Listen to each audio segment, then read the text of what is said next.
নবীজি ছিলেন, সাহাবায়ে কেরামগণ ইমানদার ছিলেন, ওনাদের মাঝে জিকির আজকার কম ছিল না, ওনাদের মাঝে ইবাদত বندگی কম ছিল না, ওনাদের সব ছিল। তবে কিন্তু মক্কার জমিনে নবী ছিল, রাষ্ট্রীয় ক্ষমতায় ছিল আবু জেহেল আবু লাহাব। কথা বুঝাইতেন না বাজি? রাষ্ট্রীয় ক্ষমতা থোড়া ছিল আবু জেহেল আবু লাহাব। মক্কার জমিন নবী আসছিল, যে সাহাবা কেরাম ইমানদার আসছিল, কোরআন তেলাওয়াত করত, জিকির আজকার করত, ইনডেগেন্টিক আসছিল, কিন্তু রাষ্ট্রীয় ক্ষমতায় ছিল আবু জেহেল আবু লাহাব। সেখানে ওই রাষ্ট্রের মাঝে আল্লাহর কোরআন, কারণ আল্লাহ পাক বলেন আমি তো কোরআন নাজিল করেছি দুনিয়াকে পরিচালনা করার জন্য, কোরআন দিয়ে, ঠিক কিনা? দুনিয়া চলবে যে কোরআন দিয়ে, কোরআনের বিধান দিয়ে, কোরআনের আইন দিয়ে। এখন মক্কার জমিনে এই কোরআনটা যেখানে রাখা ছিল, দরকার ছিল, সেখানে রাখতে পারে নাই, ওনারা রাখতে পারে নাই। এই জন্য আল্লাহ পাক মক্কার জমিনের এত বড় বড় বুজুর্গ ইমানদারদেরকে আল্লাহ একবারও আমারও বলে ৮৬টি সূরায় একবারও তাদেরকে আল্লাহ ডাকে নাই। সুবহানাল্লাহ। তাহলে মদিনায় মুনাওয়ারায় কেন ১৩৭ বার ডাকলেন? তার ডাকার কারণটা হচ্ছে আল্লাহর রাসূল সাল্লাল্লাহু আলাইহি ওয়াসাল্লাম হিজরত করে মদিনায় মুনাওয়ারা যাওয়ার পর আউস খাজরাজ গোত্রদের সাথে চুক্তি করে আল্লাহর নবী একটা ছোট্ট জায়গায় একটা ইসলামী স্টেট কায়েম করে আল্লাহর কোরআনের রাজ প্রতিষ্ঠা করছিলেন। সুবহানাল্লাহ। এর যেতে কোরআন মজিদের রাজ প্রতিষ্ঠা করছে আল্লাহ খোদা আইন কোরআন ওরা জেনে রাখিব আল্লাহ দিফড়াইলাম। এর যেতে তোরা রাখছস আই আল্লাহ তোরার উপর খুশি হই, আই রাজি হই, সন্তুষ্ট হই। এই কারণে মাদানী সূরায় ১৩৭ বার আল্লাহ ইমানদার বলে ডেকেছেন। সুবহানাল্লাহ। তাহলে ইয়া কি খতম বুঝা গিয়ে না? আল্লাহ মক্কি সূরাত আমানু ন হকা মাদানী সূরাত আমানু কিয়া হই। তো এখন যদি এই খতাগান যে উনিলেন ওনারা, এখন আরা বাংলাদেশত আরা যারা আছি, বাংলাদেশ আজিয়া ৫৪ বছর ধরে বাংলাদেশ স্বাধীন, আরা বহুত রক্তের বিনিময়, জীবনের বিনিময় দেশ স্বাধীন করছি, কিন্তু আল্লাহর কোরআনের হন হুকুমত, কোরআনের হন আইন কানুন আরা এভাবে রাষ্ট্রীয়ভাবে পরিচালনা করিবার এই সুযোগ কেন আরা হনদিন ফাইনে বাজি দরগরি হন না ফাইনে হন।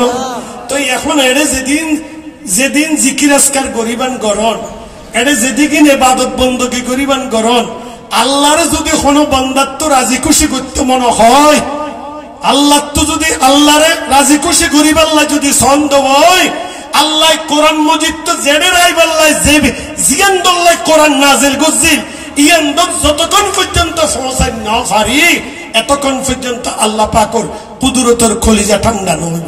ঠিক না বেঠিক? ঠিক না বেঠিক? তাহলে এত আল্লাহ আই ওই শব্দ এবার তো নিকরা করে ঘুরে আমি ব্যাখ্যা টান দিলাম। ইয়া আইয়ুহাল্লাযীনা আমানু, আল্লাহ পাক ইমানদার বলে ডেকেছেন। অবা ইমানদার হই ডেকে দিন কি আর ডললে অনডললে ইমানদার হই ডেকে দিন, উনকে আর ডললে ইমানদার দেন, উন খন্ডিল্লে ইমানদার আসিলে। আচ্ছা বা অনরা আরা ইমানদার হই দে খন্ডিল্লে ইমানদার আর কলমা ফুজি হবা অন্যান্য ফরন হল ফজন সে কলমা আবার ফরন যাই বাজে লা ইলাহা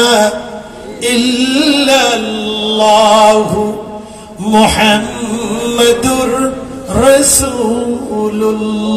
রাসূলুল্লাহ সাল্লাল্লাহু আলাইহি ওয়াসাল্লাম। এই কালিমার মৌখিক ঘোষণা দিলাম। এই কলমা এবার মৌখিক ঘোষণা আরা দিয়ে রে এখনো কিছু নফাইম তো নয়বা কিছু ফাইবা না। কি ফাইবা? মনে করুন এতদিন পর্যন্ত অনেক জগদীশ আসছিলেন, আজিয়া মাহফিলে তাইরে কলমার ঘোষণা দিও ব্যাগগুলো চিনিয়ে যায়নি। এখন অনেক কলমার ঘোষণা দেওয়ার পরে জিয়ান ফাইবেন ইয়ার হইতে হনজ্ঞ মুসলমান মাইয়া আরো যদি ভালোবাসন এবারে কলমার ঘোষণা দিয়ে রে ওই মাইয়া ফাইবা বিয়ে করিবার যোগ্যতা অর্জন করছে। কথা বুঝেন না ভাই? হন না বা কি হই দে আই তো এতদিন জগদীশ আসছিলাম দে মুসলমানের মাইয়া বিয়ে করি ন পারি কি আই বেঈমানই তারা ইমানদার, ইমানদার হলো বেঈমান হলো বিয়ে নই। তুই আয় আজিয়াজতে কলমার ঘোষণা দিয়ে তুই এখন আয় কি ফাইও, আরে এখন আর কোনো বাধা দিবার ক্ষমতা নাই, রাষ্ট্রীয়ভাবে আইনগতভাবে কোনো বাধা দিন না পারিবা কি আয় কলমার ঘোষণা দিয়ে রে আজি আই ইমানদারের কাতারত আগিয়ে গই, মুসলমানের সমাজত আগিয়ে গই, এ কারণে আইবে বিয়ে করি তৈরি। আচ্ছা তৈলে কলমা এবার ঘোষণা দিয়ে রে কি ফাইবা, উকে মুসলমান মাইয়া হওয়া বিয়ে করি তৈরি আর কি ফাইয়া বুঝল। আর এবার বিয়ে করতে গিয়ে দেড়ে এবার বদ দিন না যদি হনস সম্পত্তি তা তোমার বই বা মারা যাইলে উত্তরাধিকার সূত্রে কিছু সম্পত্তি এত দিবে ফাইবা, ইনও ফাইবা, কলমার ঘোষণা দি ইনও ফাইবা। তো আর কি ফাইয়া বুঝল। ও বাংলাদেশ তোমার মুসলিম সংখ্যাগরিষ্ঠ দেশ, মুসলিম রাষ্ট্র, এটাও রাষ্ট্রীয়ভাবে মুসলমান জিন সুযোগ সুবিধা ইনও বুক গরিবদের জন্য কাঙ্গরি ওই কলমার ঘোষণা ইবাদি। তবে হ্যাঁ ইমানদারর ইমানের বিনিময় কি শুধু এদূর না, পরকালীন জীবনত আল্লাহ ইমানদার আল্লাহ কিছু পুরস্কারের কথা আছে না নাই, নমাতনকা আছে না নাই বা। তো ইমানদার আল্লাহ আল্লাহ পাকের কান ঘোষণা আছে কোরআনুল কারীমে। আল্লাহ পাক ইরশাদ করেন ওয়া'দাল্লাহুল মুমিনিনা ওয়াল মুমিনাতি জান্নাতিন তাজরি মিন তাহতিহাল আনহার। আমার আল্লাহ বলেন ইমানদার পুরুষ এবং নারী ওদের ইমানের বিনিময়ে আমি আল্লাহ পরকালীন জীবনে কিয়ামতের হিসাবের পরে আমি আল্লাহ তাদের জন্য জান্নাতের ওয়াদা করেছি। সুবহানাল্লাহ।